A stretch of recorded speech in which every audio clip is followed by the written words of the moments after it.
ya que todos están muy tecnológicos hoy. Por eso no dije abran las escrituras, porque algunos las tienen que encender. Es abran las escrituras o enciendan las escrituras, porque todos con iPad y todo, ¿verdad? Muy bien. Voy a necesitar que me ayuden con otras versiones. Miren lo que dice el versículo 15. Recordemos, y es importante entender el contexto de qué nos está hablando el Espíritu Santo. Y por todos murió, para que los que viven ya no vivan para sí, sino para aquel que murió y resucitó por ellos. Voy a leerlo una vez más en la versión 60. Y por todos murió, para que los que viven ya no vivan para sí, sino para aquel que murió y resucitó por ellos. ¿Qué otras versiones tienen ahí?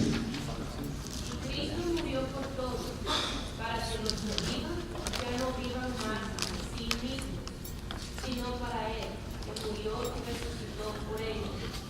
Muy bien. ¿Qué otra versión? Muy similar a la 60. Él murió por todos, para que los que viven no sigan viviendo por sí mismos, sino para Él, quien murió y resucitó por ellos. Ya no vivan para sí mismos, sino para quién. Para Él, ¿quién? Está aclarando muy bien, para aquel que murió y resucitó por ellos. ¿Qué otra versión? Alguien por acá estaba leyendo otra vez. Así que si Cristo murió por nosotros, ya no debemos vivir más para nosotros mismos, sino para Cristo, que murió y resucitó para darnos vida. Ya no debemos vivir para nosotros mismos, sino para quién. Para Cristo. Entonces, en el versículo 15 está hablando de qué.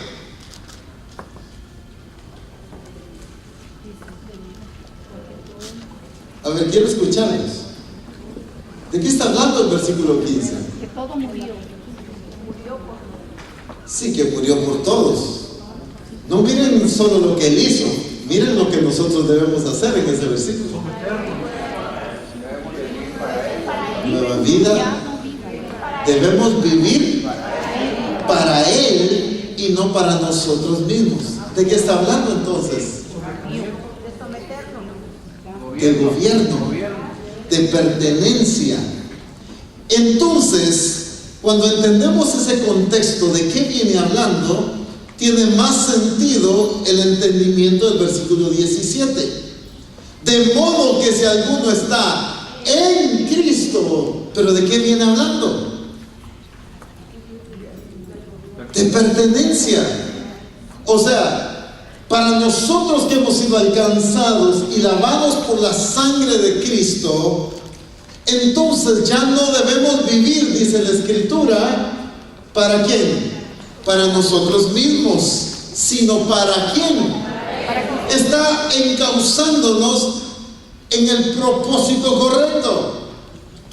Una persona sin Cristo vive para sí mismo, pero una persona en Cristo es encauzado su propósito al propósito del Padre. Amén.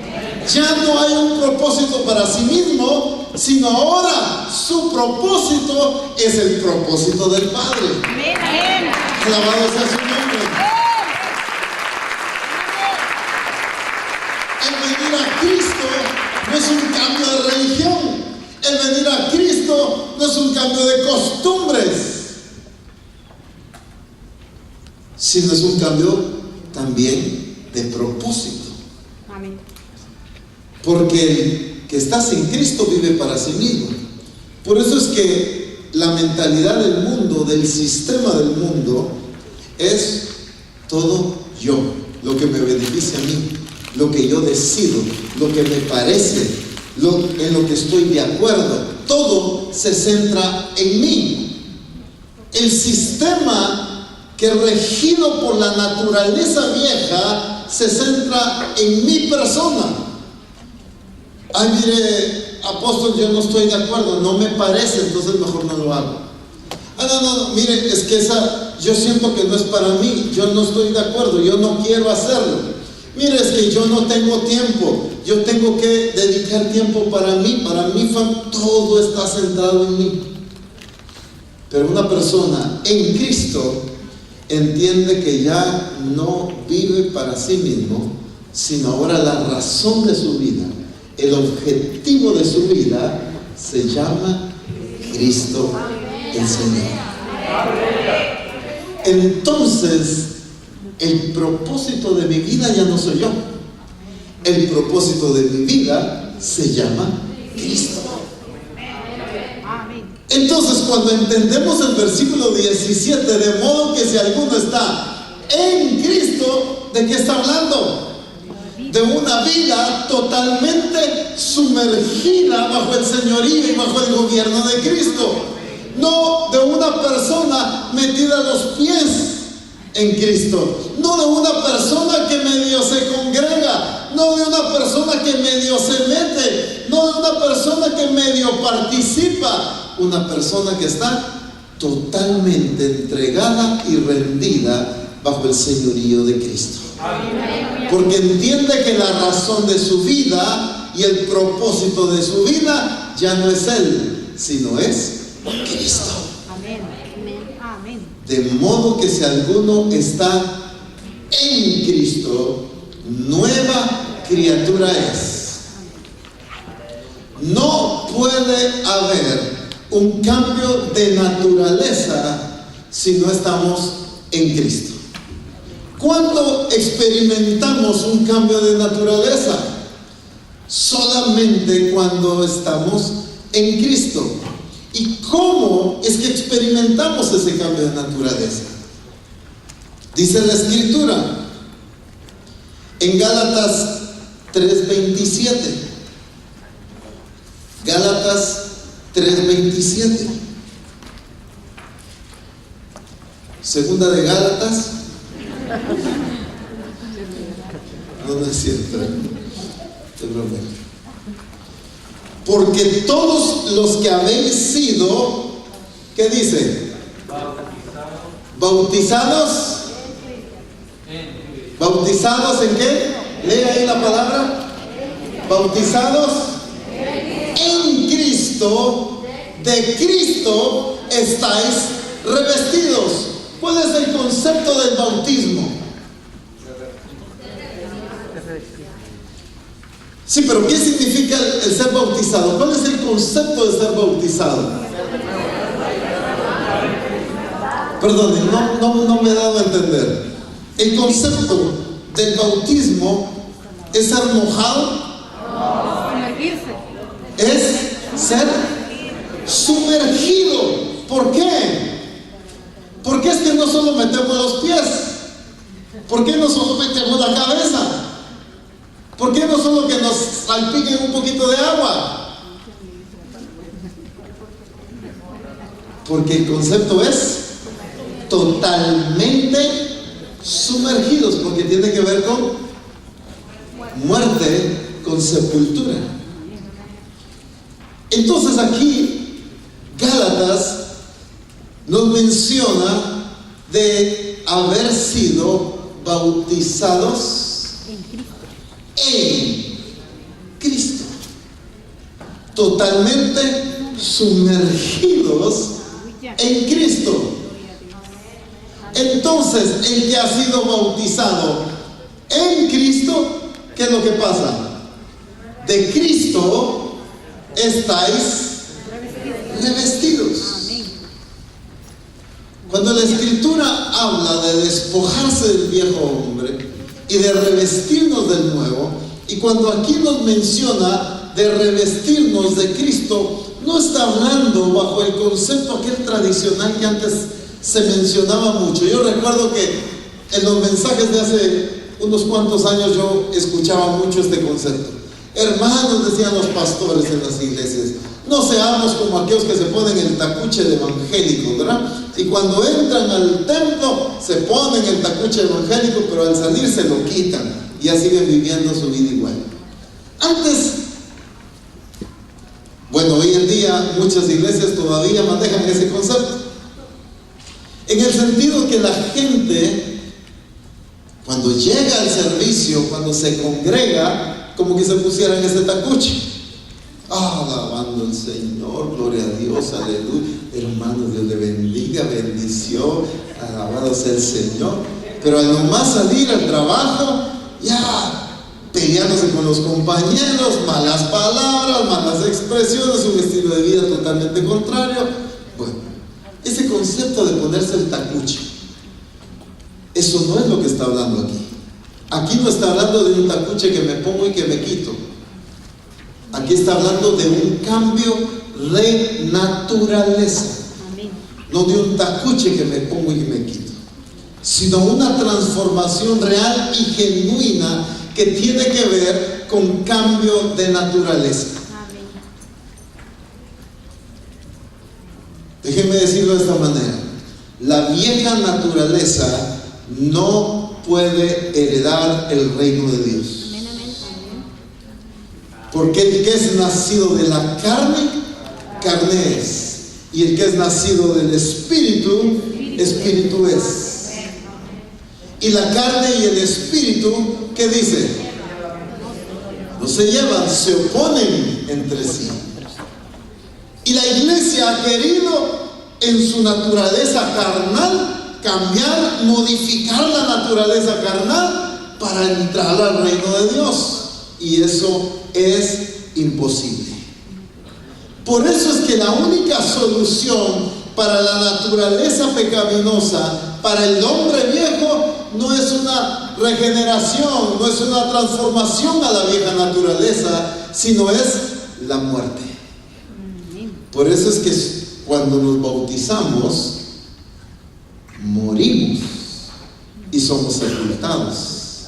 Esa naturaleza vieja debe morir y ser sepultada juntamente con Cristo. Ahora, cuando nos levantamos y resucitamos, como Cristo resucitó entre los muertos, nos levantamos, pero ¿ahora qué? No nos levantamos solo mojados, ¿verdad? Nos levantamos ¿cómo? Con una nueva naturaleza. Y esta nueva naturaleza es la única que puede heredar el reino de Dios, la única que puede entrar al reino de Dios, la única que puede ser partícipe del propósito del Padre. La vieja naturaleza no puede ser partícipe del propósito de Dios, solo la nueva naturaleza. Por eso es que el estar en Cristo dice que nos hace ser nuevas criaturas, una nueva creación, porque no es la modificación de la vieja naturaleza, sino es totalmente una nueva criatura, una nueva naturaleza. La naturaleza vieja tiene que morir y tiene que quedar sepultada. Amén, amén, aleluya. Amén. Cuando la Escritura habla del propósito de Dios, de alcanzar el propósito, de que fuimos escogidos según su propósito, está hablando entonces de gente que ha sido sumergida en Cristo, que vive en Cristo, que está dentro de Cristo. Porque solo en Cristo es que podemos ser una nueva criatura. Aleluya. Las cosas viejas pasaron. Otras versiones dice: el estilo de vida de antes terminó, ahora comienza un nuevo estilo de vida. Aleluya. ¿Por qué? Porque ya no es un estilo de vida de la vieja naturaleza, sino ya es la nueva naturaleza, la que tiene la genética de Dios, la imagen de Jesucristo, la que debe expresarse a través de cada discípulo de Jesucristo. Es que una iglesia que ha sido llamada según su propósito no lo puede ejecutar trabajando con la vieja naturaleza, sino solamente con la nueva naturaleza que es creada según Dios. Amén. Entonces, solo esta persona que está sumergida, que está totalmente gobernada, porque este es el concepto de estar en Cristo, totalmente gobernados, donde nuestro propósito se ha convertido en el propósito de Dios, donde nuestro objetivo es el objetivo del Señor. Amén. Por eso me encanta ver en la Escritura el ejemplo del apóstol Pablo en su expresión de Cristo a través de él. El apóstol Pablo podía decir: ya no vivo yo, mas vive Cristo en mí. Cuando el apóstol Pablo está hablando, ya no vivo yo, no está hablando de una anulación de su personalidad, no está hablando de una anulación, no está hablando de un concepto de títere, de marioneta, donde él no tiene control de nada. No, está hablando de toda una nueva naturaleza, que es Cristo expresándose a través de él. Aleluya. Gloria a Dios. Por eso es que él podía decirle a la iglesia: sed imitadores de mí, así como yo de Cristo. Si no saben cómo vivir, miren cómo vivo yo, porque yo aprendí de Cristo. El apóstol Pablo expresaba en su diario vivir, en su mensaje, en sus acciones, en su comportamiento, en su pasión, en su obediencia, expresaba la misma pasión, la misma obediencia, el mismo interés, las mismas prioridades que Cristo reveló estando aquí en la tierra. El apóstol Pablo empieza a mencionar una serie de situaciones que él experimenta, de sufrimientos, azotado, en naufragio, en desnudez, en hambre, apedreado, lo habían dado por muerto, y empieza una serie de situaciones a mencionar. Y al final no se queja del dolor de espalda ni del ardor de las heridas que le causaron los latigazos. Pero sobre lo que en mí se agolpa es la carga por las iglesias, dice. ¿Qué es eso? Sino la misma pasión que Cristo reveló, que aunque está crucificado, todavía dice: Padre, no les tomes en cuenta lo que están haciendo. No se estaba preocupando por él, se estaba preocupando por el propósito del Padre. No estaba viendo lo que él estaba sufriendo, estaba viendo el amor del Padre para alcanzar a la humanidad. El apóstol Pablo no estaba viendo su sufrimiento, estaba viendo la necesidad tan grande de la iglesia de ser transformada hasta la imagen de Cristo. Por eso dice: otra vez vuelvo a sufrir dolores de parto hasta que Cristo sea formado en vosotros. ¿Por qué? Porque en él había un fluir, había una pasión, porque la iglesia fuera transformada. Pero no puedo decir: a la que topado ese apóstol Pablo, qué buenísimo, pero ¿cómo le haría para tener esa pasión? ¿Cómo habrá hecho para enamorarse tanto de la obra del Señor? Para mí el vivir es Cristo, decía, y el morir es ganancia. Aunque sé que partir con el Señor es mejor, pero no sé qué hacer, porque quedarme es el beneficio de la obra, decía. Entonces no sé qué hacer: seguirme con el Señor o quedarme con ustedes. Miren qué entendimiento, qué pasión la que él reflejaba. ¿Pero por qué? No por lo topado que era el apóstol Pablo, era por la naturaleza que en él se estaba manifestando. Aleluya. Amén, amén. Porque era Cristo el que se estaba expresando en él.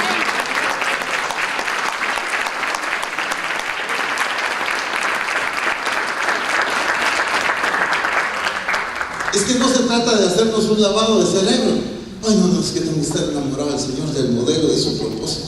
Ay, no, es que me tengo que enamorar. No se trata de hacernos un lavado de cerebro. Se trata de que la naturaleza de Cristo se exprese en nosotros. Y entonces va a ser totalmente todo lo natural manifestándose a través de nosotros, que es alcanzar el propósito del Padre. Pero eso solo lo puede alcanzar una persona que está en Cristo. No me respondas. ¿Pero dónde estás? ¿Estás en Cristo?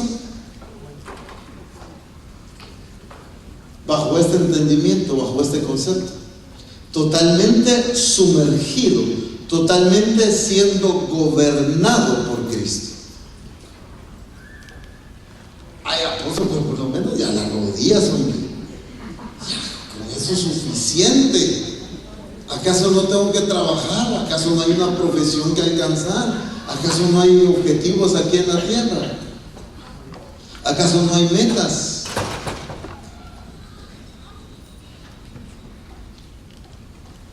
Te voy a decir un principio del reino de las tinieblas y el reino de Jesucristo.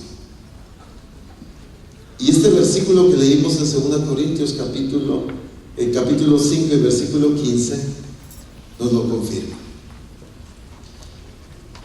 Lo que ya leímos hace un momento. Un principio importante en el reino de las tinieblas es que cualquier cosa puede ocupar el primer lugar en tu vida, con tal de que no sea Cristo. Cualquier cosa, tu familia, tu profesión, tu trabajo, tus bienes, todo, cualquier cosa, por buena y excelente que parezca, debe ocupar el primer lugar, menos Cristo. Pero el principio en el reino de Dios es todo lo contrario. Nada puede ocupar el primer lugar sino solamente Cristo. Aleluya. Cualquier otra cosa, por muy buena, excelente y maravillosa que parezca, puede ocupar otro lugar menos el primer lugar en nuestras vidas. Por eso es que el apóstol Pablo, aquellos grandes logros, éxitos, cosas que había obtenido, dice: ahora todo lo he refutado como pérdida por el eminente conocimiento de nuestro Señor Jesucristo. ¿Por qué? Porque él entendió que dentro del reino de Dios, para alcanzar el propósito, solo se puede alcanzar cuando Cristo es el primer lugar en nuestra vida, cuando Cristo es la razón de nuestra vida y cuando Cristo es el propósito de nuestra vida. Cuando hemos entendido, como dice el versículo 15, que ya no vivimos para nosotros mismos, sino vivimos para Él. Hermanos, no se trata del propósito del pastor, del propósito de la misión, ni del propósito del apóstol Abraham.